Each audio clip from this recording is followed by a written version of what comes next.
Hello YouTubers. Hey, welcome back to the Virginia Bushcrafter, the channel where we continue to learn and practice all of the wonderful skills of bushcrafting, prepping, and survival for the wilderness. So welcome everyone, and if this is your first time here, welcome as well. All right guys, now I've been going into the bush now for maybe 5 years or so. And I've been to numerous places, but I have basically been going to 3 locations, 3 wildlife management areas. And the reason why I've been going to those 3 is because they're 20, 25, at the most 30 miles from my residence, so I don't have very far to travel. Now, amongst those 3 wildlife management areas, I've been to different parts of each one. So I know the area very well. I practice with a compass. Even though I know the area well, I know where the water sources are and so forth. But I've decided to go to another location that is somewhat of a greater distance. So I think there are certain things that you must know when you are going to a brand new location.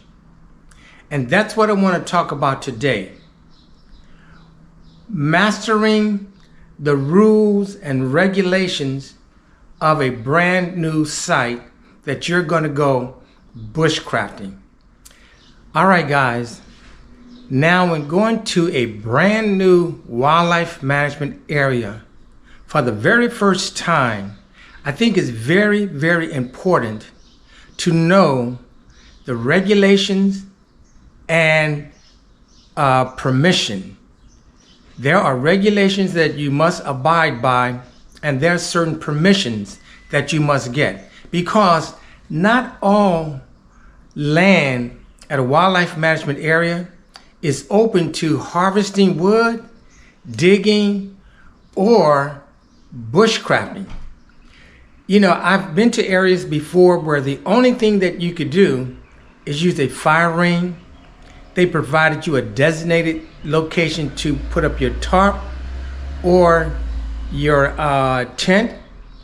You could not do any digging.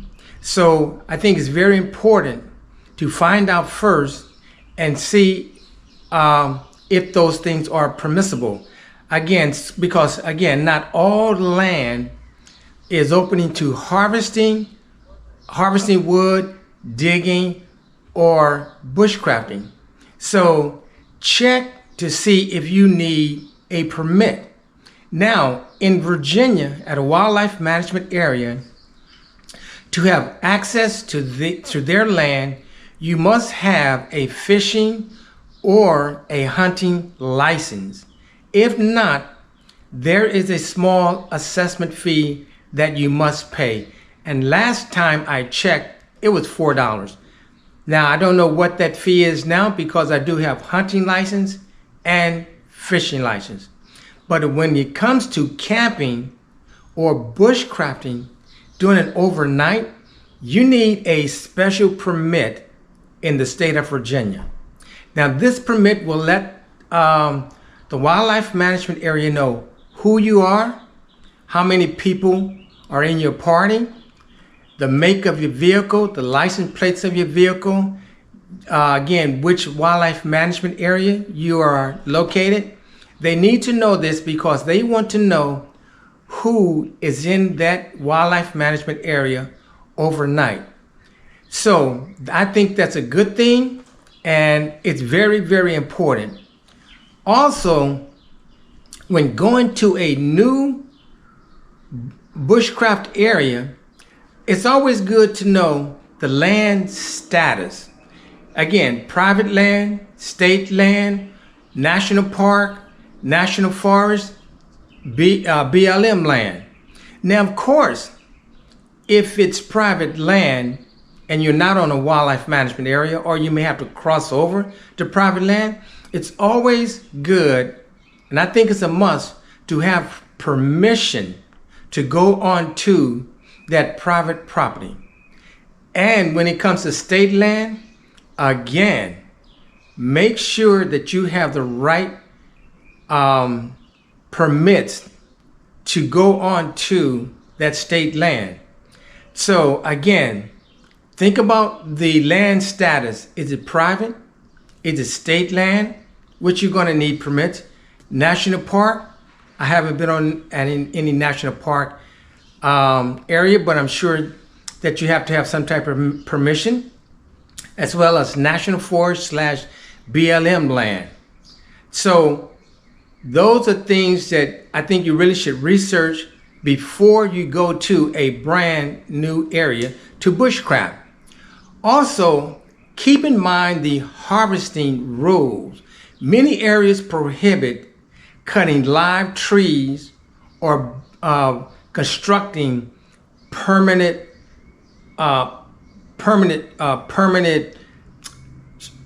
covering or tents or so forth.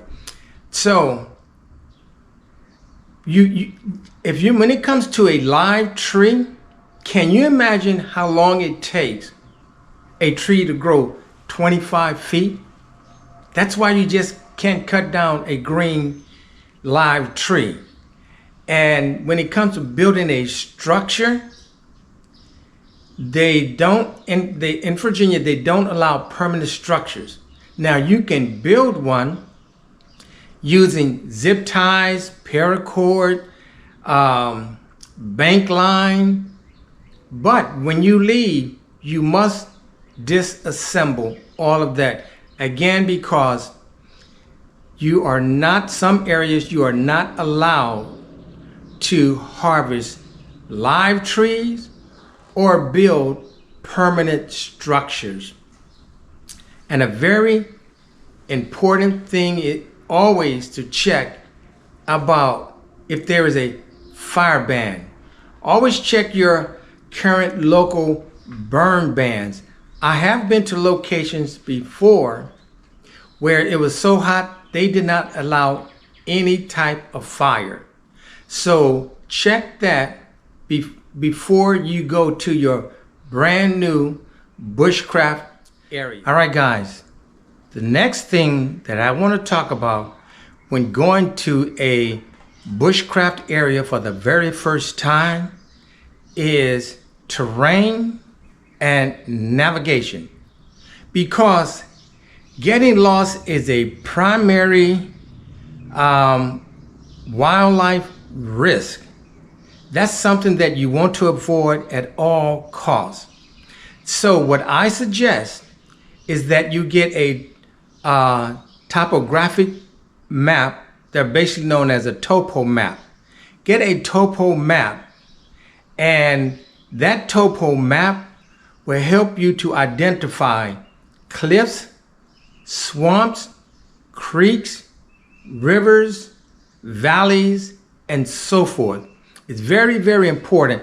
Now, the area that I'm going to, this is the topo map of where I'm going.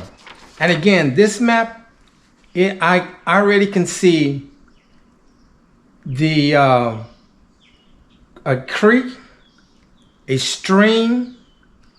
Also, this topo map, looking at this topo map, I know the major highways north, south, east, and west.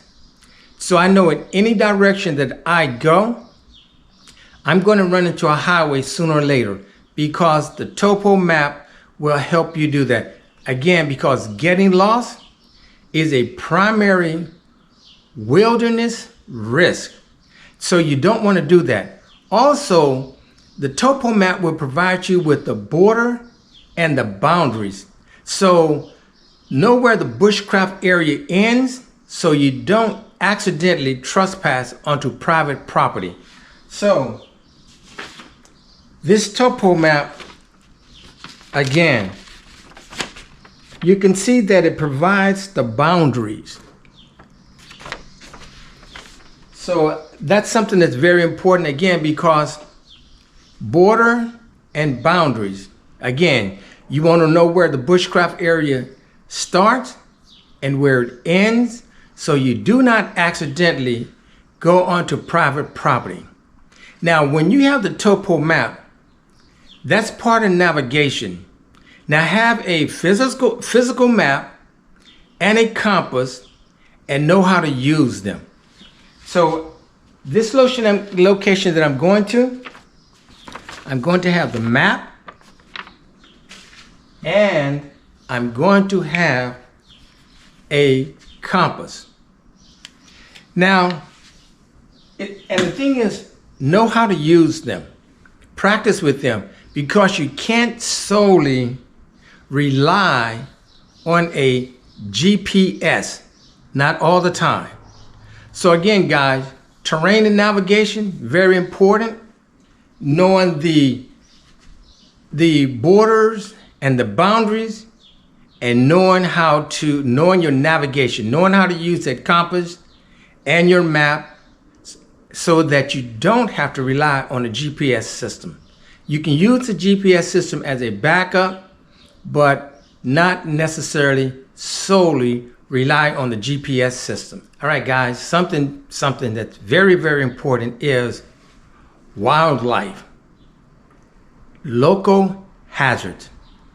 Know what predators are in that area that you're going to. The area that I'm going to, I know it's known for bears. And in June, what comes out? Bears.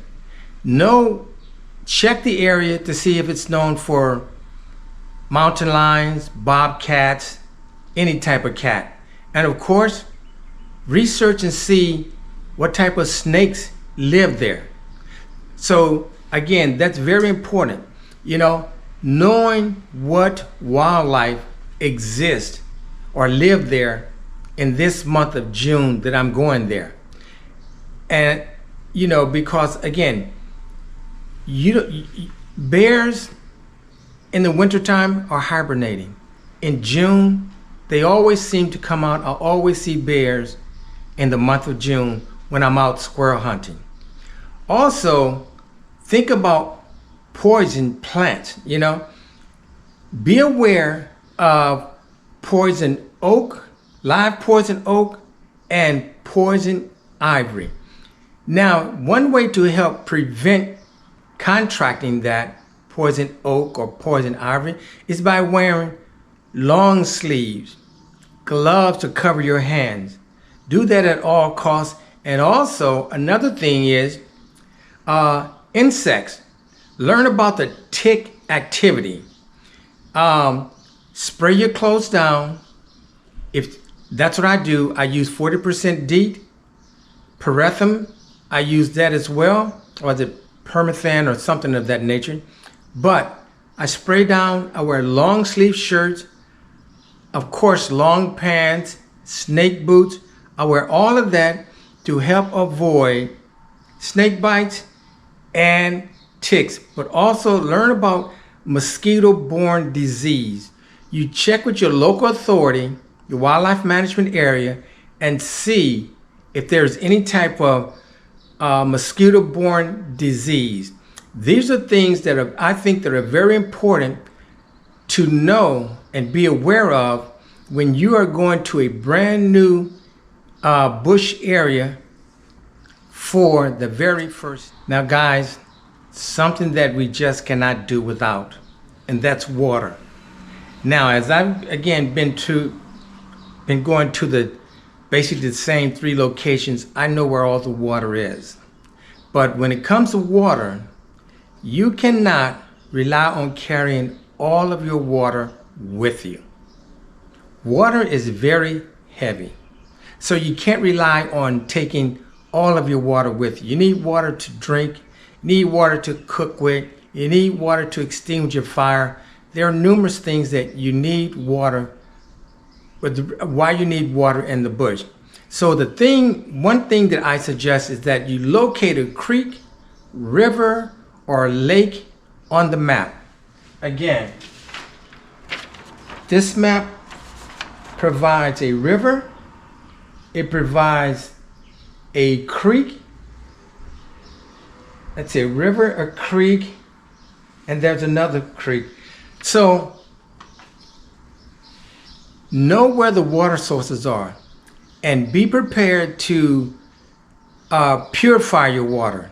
Make sure that you have reliable ways to filter and purify your water.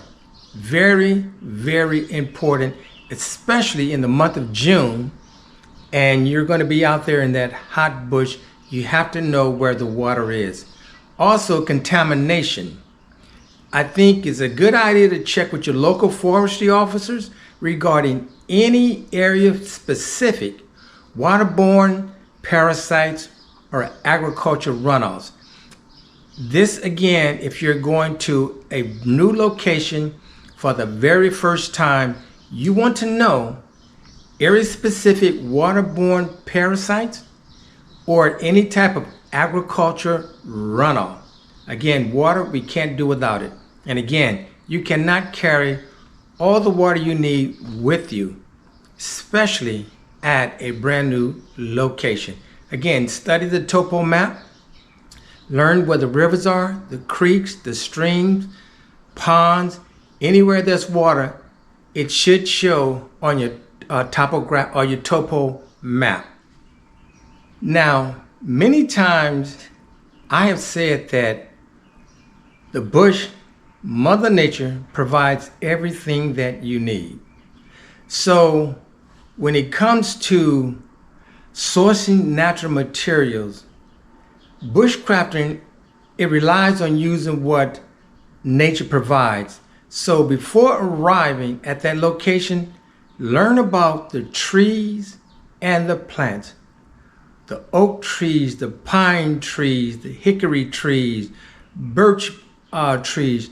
Learn about what trees live in that area as well as what plants live in that area, because you may have to, or you may want to do some foraging, and it's great to know what plants grow in that area, with this being your first time there. Also, firewood. Learn which woods are best for friction fires. I mean, for example, like willow or poplar. Find out if willow and poplar is there before you start trying to make a boudreaux fire. And find out which wood is best for hot, sustained coals like hickory and oak. So again, find out what type of wood is there that you're going to use for firewood. Also, you can use, find out what type of wood is there in case you want to make cordage. You know, what's the native bark there? For example, is it cedar or plants that are useful for making ropes? I've never made any ropes out of Mother Nature, but again, there's vines, there's roots, and so forth. So learning about what's there can be very beneficial. Also, when it comes to shelter building, what materials are most abundant for natural and debris huts? Find out again what's natural for making debris huts. You know, I've made debris huts before. I've made them out of hardwood, but at some point you're going to have to just pick up all those leaves and throw on the back, and sometimes you may have to use some saplings. So learn that. And before heading to a new bushcraft area, master the local rules and regulations. Make sure you know that before you even go there. Be able to identify hazardous poison plants, wildlife animals, and research the terrain so that you know the water source, that you know about burn bans and restrictions. So if you think about these things before you go, I'm sure you're going to have an understanding of the environment, and that is the key to have a safe, sustainable, and enjoyable bushcrafting adventure. So guys, I hope this has been beneficial. Again, I'm going to an area, my very first time there. I want to know as much as I can about that area because I don't want to drive that far and just be somewhere in the dark. So guys, I hope this has been beneficial. And do me a favor, leave a like, comment, share, hype, and subscribe to the Virginia Bushcrafter if you have not done so. So I will see you guys in the bush at a location I've never been before. Stay safe, everyone.